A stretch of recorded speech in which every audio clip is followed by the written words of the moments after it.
It's Bill here, and here's my thoughts on a 2-1 overtime loss to the Detroit Red Wings, which just ended 30 seconds ago, and I still can't stop swearing at Chief Craig Strongbow and what a moron he is. But before I get into the Leafs and their coaching and their bullshit that I have to put up with watching games like this, the game's about to start. So it's Sportsnet, so of course I'm not going to listen to the nonsense. You got nonsense. David Alter's not bad. Is it Alter? No, sorry, whatever it is. Whoever it is. The host isn't bad. And you got Jennifer Botterill, and you got Jason Bourne, Bourne Identity, and you got, like, I don't know who the other guy is. Some guy who used to play on the Edmonton Oilers. A moron. I believe he referred to Scotty Lton as a dynamo. Anyways, before the game starts, I see this thing go across the screen. Sportsnet on October 20th. When the hell was October 20th? October 20th was what? It's January 21st right now. So that's 3 months and a day ago. We at Sportsnet apologized because someone swore during the Blue Jay game. What are we doing here? This is 92 days ago. Who even remembers if there's I was watching the Blue Jays at the time. Did someone swear? Can you imagine being a network that has to apologize for something that happened 91 days ago? Could you imagine being the person who complained? I'm going to guess it's one of these woke warriors going crazy. Like the same idiot who tries to ban It's Cold Outside. What are we doing? What? 91 days ago, I remember that, heaven forbid, someone swore on TV. Heaven forbid it happened. It never happens in real life, folks. Just if you got a watch along with me, which one of these days you'll do a watch along, I'm not going to apologize. I'm swearing about 1 billion times. And you have to apologize for something? Oh, can you imagine that little woke warrior, whatever it is, sitting in the room going, yeah, I got Sportsnet to apologize. Yeah, I won the war. Sportsnet should have gone, you know what? Go F yourself. That's what you should have done. But you're Rogers and you employ whatever the nonsense panel that is. Jennifer Botterill, give me a freaking break.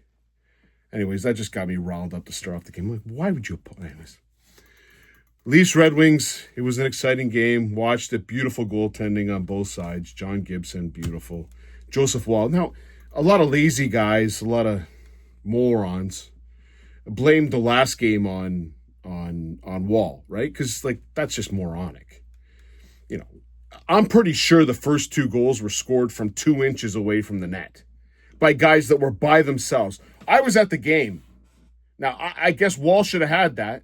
Woll should have had the breakaway. Well, Gustafsson didn't get the breakaway, so they were 1-1. It was completely Woll's fault, and 2 tip shots. That's completely Woll's fault, right? That's called laziness. That's called anyone who says this, and you can find these guys on the freaking internet that don't watch games. They're morons. Oh, Joseph Woll struggling. Okay. Maybe don't give up shots from 2 inches out. Now, tonight, Joseph Woll stopped everything from 2 inches out. So maybe we need to get a realization with the Leafs that if our goalie doesn't stand on his goddamn head, we have no chance of winning the game. Maybe that's the realization I come to. So when our goalie's ordinary, we lose and we blame the goalie. Way to go. Get your own network, bud. Well thought out. Anyways, both goalies are playing great, and I know what's going to happen tonight. You're going to give me the Scotty Lton. You know what? I didn't give you your Scotty Lton report from the last game. It was 0-0-0-0 -1. But I'm going to be nice to Scotty. Scotty Lton report. 1. He had 3 shots on net. 2 hits in 15 minutes of ice time. What a dynamo. What a rock star. He's a rock star, right? See, I'm going to give you my analogy now for Scotty Too Rotten. So for you folks that think Scotty Too Rotten is the next coming of Christ, I hate to tell you, he's a good fourth liner. Did he play all right tonight? He wasn't bad. He made some brutal mistakes. I would like everyone to watch the 50-second mark of the first period. 50-second mark of the first period, where Joseph Woll made an amazing save. And then check out, 5:32 left in the second period when he gets iced. He gets taken to school. And Joseph Woll had to make another save. But he scored a goal, right? So here's my analogy. I had to roll up my sleeves. You know what? I'm going to buy a watch. The watch. See this one here? What's the basic function of a watch? It tells time. That's the basic function of a watch. I'm buying the watch. I want it to tell time. Basic function. Scotty tells time. He tells time. He's not bad at it. He's a fourth line center. Tells time. Kills penalties. Does okay. What's he at? 5 goals for the year? He tells time all right. But the problem is you paid for a watch with all the apps, with all the health on it, with all the messages and talking through your phone or talking to your watch or whatever. You paid for all of the apps. You paid for the beautiful color on your phone as well. But you got a watch that just tells time.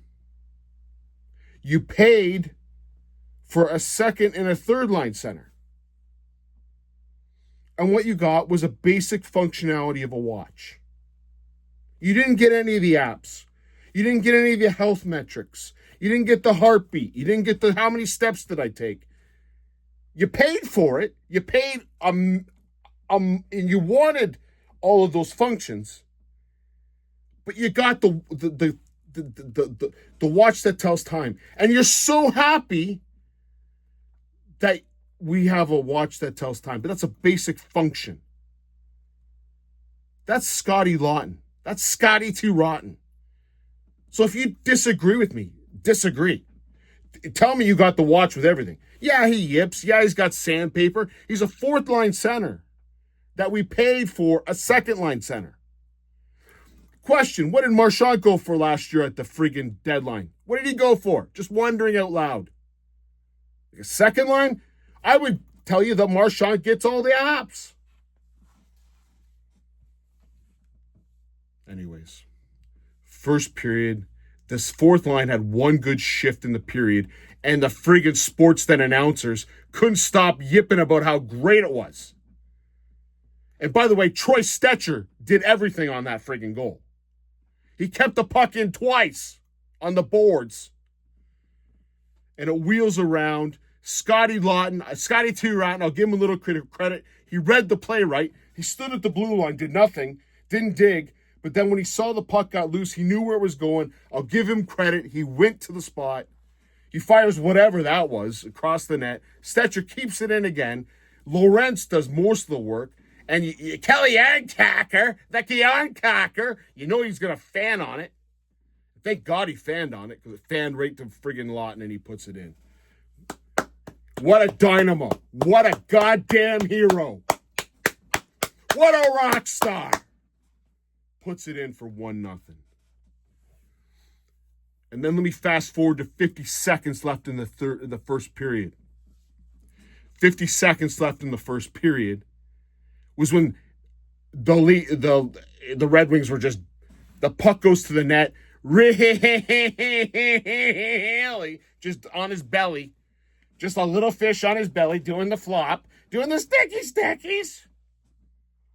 Everyone doing sticky stickies, including Scotty Too Rotten. Watch it, folks. Just watch it, okay? Watch the dynamo at work. And some guy named Johansson grabs the puck right from underneath Scotty Too Rotten's skates. And Wall makes an amazing save. But we were determined as a Leaf team to make sure that they scored in the first period. We survived it. We made an amazing save. Joseph Wall spinning around, making saves all over the place. the same guy we blamed the last game on, I guess. That guy's making every save. And we survive this. And we get an offensive zone face-off with 30 seconds left. How many times this year, what am I in, game 50? How many times have I said the following statement? The Leafs win a draw in the offensive zone, and 13 seconds later, it's in our net. We were determined. We were going to ensure that the Detroit Red Wings scored a goal in the last minute of that first period. There was nothing going to stop them. No back check. People skated. They skated to a puck. They didn't skate to a person. And Simon Edvinsson gets a pass from Lucas Raymond, buries it home to make it 1-1. With 18 seconds left on the clock. This game, we needed 2 points. This is the game this week. We needed 2 points. And you give up a crappy last 18-second goal. And by the way, in the first period, I also forgot to mention, and I will get mad at, how the hell is Easton Cowan on the ice? Please explain it to me. For the fourth straight game, he took an offensive zone penalty. And if it wasn't for Joseph Wall, this was definitely a goal. I am pretty sick and tired of watching Easton Cowan take offensive zone penalties. Why does he get a pass? Because he's 20?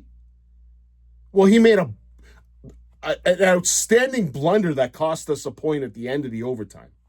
And that's where I'm going to lose on Chief Craig Strongbow. This is a kid that I should not be getting upset with. I've said it a million times. I'm tired of saying it. Marlies! I don't need to see the kid in the NHL giving away the puck at all costs and taking offensive zone penalties and then once in a while making a nice play. You're telling me that Michelli takes 4 straight friggin' offensive zone penalties and he's playing the next game? Steve Lorentz is going to take 4 straight offensive penalties and he's playing the next game? The yarn cocker, 4 in a row? Cowan gets a pass? Why? Because he's young? That's why he should be in the Marlies.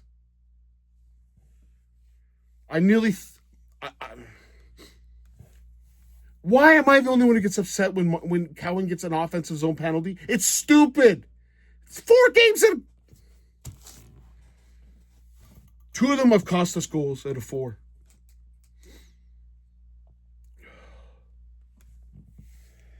It's 1-1 and I'm friggin' livid at that point. I watched the second period. I got happy. I got happy. My smile went up. The Leafs played pretty damn decent in the second period, if you ask me. They played horrible in the third, but they played decent in the second. They had plenty of opportunities, and Gibson is just standing on his head. Gibson, what? Man, I don't know what Gibson. I know a buddy in my pool's got Gibson as his goalie, and I had to play him a couple weeks ago, and damn, I lost pretty big. Gibson's playing outstanding, and he made some great saves. I liked a little bit of going to the net. There was a Matthews going to the net. Really enjoyed it. And then Scotty Lton. Wow. Was he killing a penalty at the time? I think he was killing a Yarncacker penalty for holding the stick. And he gets a breakaway, and Edvinsson lifts his stick, and it's a penalty shot. And I'm thinking, all right, Scotty.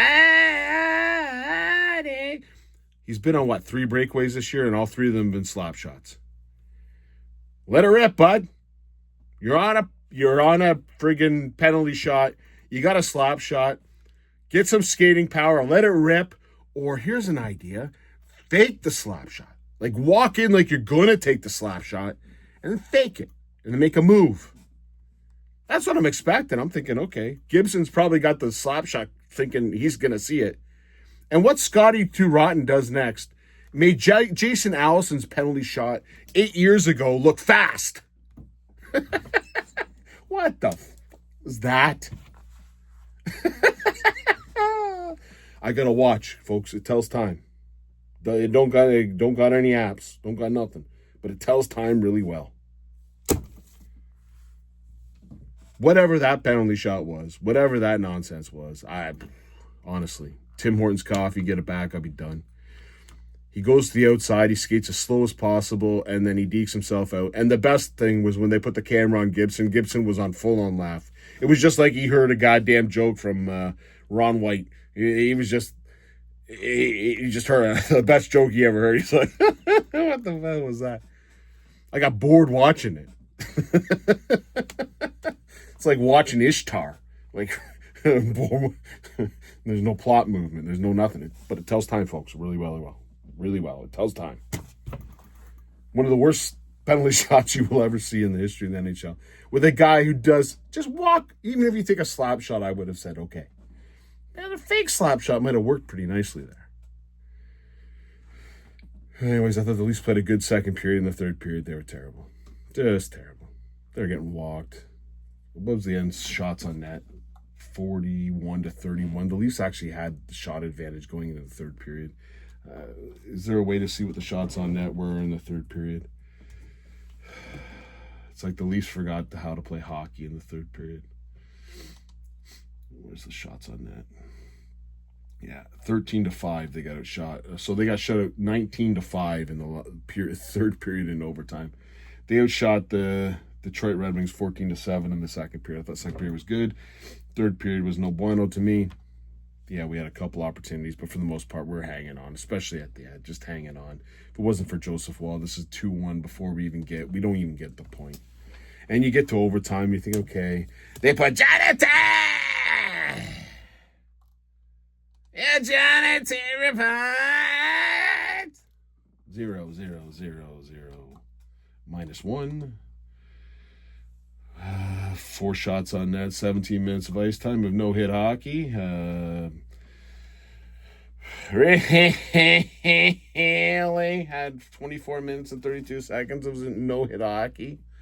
Says Carlo hit 2 hits. I didn't see them. He made a block of a shot with his ass again. Well done, Carlo. Can always count on you for blocking a shot with your ass. Ben Well played fantastic to me. Stetcher's awesome. Stetcher's just fantastic. I really enjoyed him. And considering they didn't have Ekman Larson out, McCabe struggled all night. He struggled. I don't know what's happening. He's struggling. Yeah, Stetcher, fantastic. Benoit, fantastic. Good hits. Yeah. Carlo and really the regular garbage you put up with. Anyways, it goes to overtime, and this is where I lose my shit. Johnny T lost 2 draws in a row. We keep putting him out there, and then he stayed out there. I was screaming, get off the ice, you prick. Get off the ice. Johnny T doesn't need to be anywhere on a 3-on-3. Never, ever, ever does he need to be on a 3-on-3. Lose the draw or win the draw, get off the ice. I don't mind that. But then he lost the draw twice, and the one time he stayed on for a 1.5-minute shift, I was screaming, get off the ice. Well, he finally got off the ice. They gave it to Nick Robertson, who gave it away, and the Leafs just...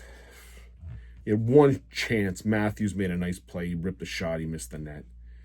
And then I see it. Draw in the zone. And I see Jake McCabe. Jonathan! And Easton Cowan out on a 3-on-3 against Dylan Larkin. I think it was Simon Edvinsson, wasn't it? I think it was Edvinsson and Raymond. How is that going to go well? Or sorry, it was Sider. It was Sider. It wasn't Edvinsson. How's that going well? Chief Craig Strombo, what, you just want to give away a point? Just give it away? Win the draw. Give it to Cowan, who does a blunder. People can say it's a penalty. He fell down.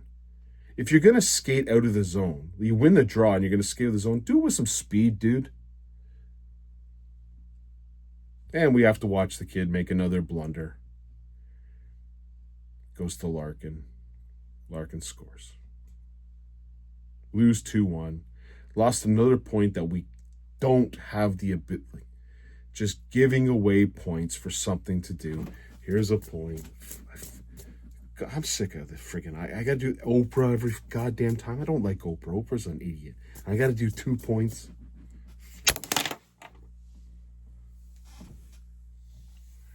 Chief Craig Strombo, I don't know how to have a job. You're an idiot. You're a moron. Well, what point did you think having Johnny T, Easton Cowan on the ice was going to be successful against God? You know, like they had Larkin on the ice first. You might want to put on someone who could skate, not Johnny T. Hell, I don't even care. Put that. You know what, folks? You're going to hear something crazy from me. Put Lawton on the ice. He wins draws better than Johnny T. Play Lawton. I can't believe I'm saying it. Play the guy who can tell time. Because at least he can tell time. Johnny T can't tell no goddamn time. 3-on-3, you put the slowest skater in the NHL on. And a rookie.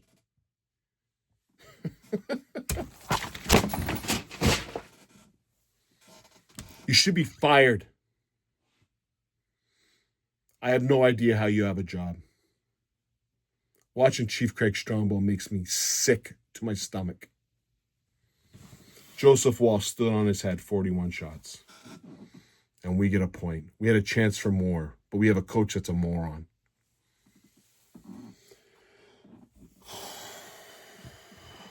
The Boitano Bowl.